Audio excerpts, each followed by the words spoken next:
Western philosophy is the philosophical thought and work of the Western world. Historically, the term refers to the philosophical thinking of Western culture, beginning with Hellenic philosophy, and eventually covering a large area of the globe. The word philosophy itself originated from the Hellenic philosophia, literally, the love of wisdom. The scope of philosophy in the ancient understanding, and the writings of the ancient philosophers, were all intellectual endeavors. This included the problems of philosophy as they are understood today, but it also included many other disciplines, such as pure mathematics and natural sciences such as physics, astrology, and biology. Western philosophical subdisciplines. Western philosophers have often been divided into some major branches, or schools, based either on the questions typically addressed by people working in different parts of the field, or notions of ideological undercurrents. In the ancient world, the most influential division of the subject was the Stoics' division of philosophy into logic, ethics, and physics. In contemporary philosophy, specialties within the field are more commonly divided into metaphysics, epistemology, ethics, and aesthetics. Logic is sometimes included as a main branch of philosophy, sometimes as a separate science philosophers happen to work on,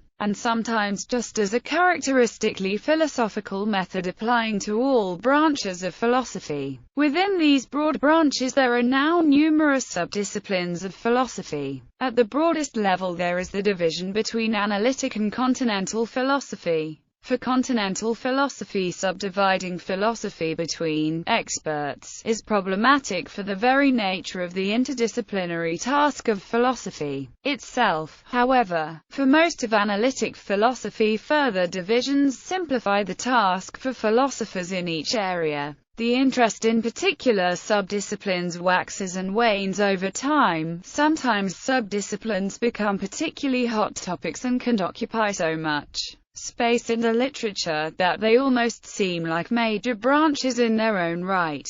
Philosophy contrasted with other disciplines. Natural science. Originally, the term philosophy was applied to all intellectual endeavors. Aristotle studied what would now be called biology, meteorology, physics, and cosmology, alongside his metaphysics and ethics. Even in the 18th century, physics and chemistry were still classified as natural philosophy, that is, the philosophical study of nature. Today, these latter subjects are popularly referred to as sciences, and as separate from philosophy. But the distinction is not clear. Some philosophers still contend that science retains an unbroken, and unbreakable, link to philosophy. More recently, psychology, economics, sociology, and linguistics were once the domain of philosophers insofar as they were studied at all, but now have only a weaker connection with the field. In the late 20th century, cognitive science and artificial intelligence could be seen as being forged in part out of philosophy of mind. Philosophy is done primarily through reflection and critical thought. It does not tend to rely on experiment. However, in some ways philosophy is close to science in its character and method. Some analytic philosophers have suggested that the method of philosophical analysis allows philosophers to emulate the methods of natural science. Quine holds that philosophy does no more than clarify the arguments and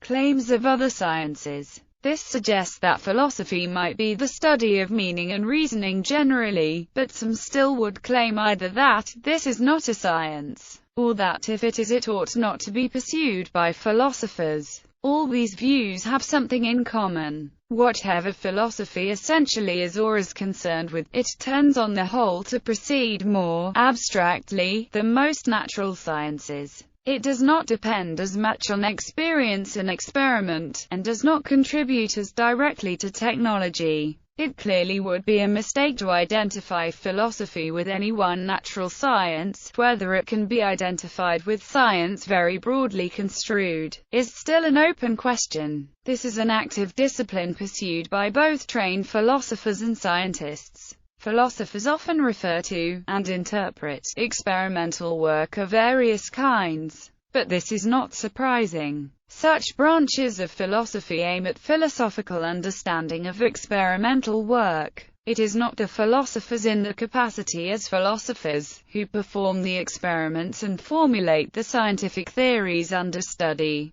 Philosophy of science should not be confused with science it studies any more than biology should be confused with plants and animals. Theology and religious studies like philosophy. Most religious studies are not experimental. Parts of theology, including questions about the existence and nature of gods, clearly overlap with philosophy of religion. Aristotle considered theology a branch of metaphysics, the central field of philosophy, and most philosophers before the 20th century have devoted significant effort to theological questions. So the two are not unrelated. But other parts of religious studies, such as the comparison of different world religions, can be easily distinguished from philosophy in just the way that any other social science can be distinguished from philosophy. These are closer to history and sociology, and involve specific observations of particular phenomena, here particular religious practices.